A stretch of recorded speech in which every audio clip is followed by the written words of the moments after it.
sangat luar biasa karena dengan adanya presentasi kaitan dengan smart government, kita mengetahui apa masukan-masukan dari juri ya saat ini. Kesan dari presentasi kami hari ini, kami melihat bahwa ini adalah momen paling berharga bagi kami dan kebetulan ini adalah pengalaman pertama kami juga.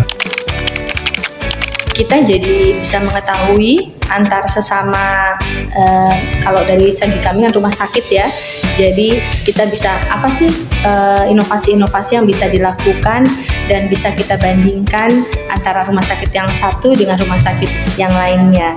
Ini menarik, jadi saya bisa banyak masukan di luar dari istilahnya kalau kita departemen saya, kan saya departemennya bangunan, interior, dekorasi, dan sekarang kan ada ekonomi, masukan ini, masukan budaya lain. Sangat baru semua, baru karena Bank Sampah 05-nya juga baru berdiri dan kompetensi daripada Kota Cerdas Kota Bekasi ini juga baru gitu kan. Terutama di kami di Dinas Tata Ruang, kami sudah mulai mencoba mengembangkan smart government ya, juga smart city. Tentu yang pertama adalah tadi keterbukaan informasi terhadap publik. DG itu juga harus dilengkapi dengan eviden, bukti yang cukup gitu ya. Kalau kita memang jalankan dengan maksimal, dampaknya masyarakat itu memang ada kesadaran untuk melakukan bijak terhadap sampah dan peduli terhadap lingkungannya. Karena kalau edukasi itu kita nggak bisa lakukan hanya sekali, tentu harus berkali-kali dengan memberikan contoh. Nah, kalau di dalam wilayah itu kegiatannya, penggeraknya terus berjalan, dengan melalui proses akan makin banyak masyarakat yang peduli dengan lingkungan. Dampaknya juga mudah-mudahan untuk Kota Bekasi, untuk masyarakatnya semakin cerdas, semakin berimpact lah ya bagi warga Kota Bekasi.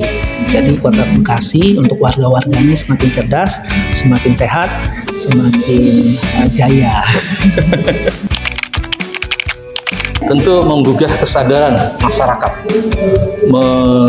transformasi budaya sadar lingkungan bersih. Ya, tentu ini tidak bisa dilakukan sendiri dan berbasis semua stakeholder. Ada akademisi, ada masyarakat, ada pemerintah, ada media, ada dunia bisnis. Jadi kolaborasi inilah yang menarik untuk dijadikan sebagai basis pengembangan konsep Mas Darling yang saya presentasikan kali ini.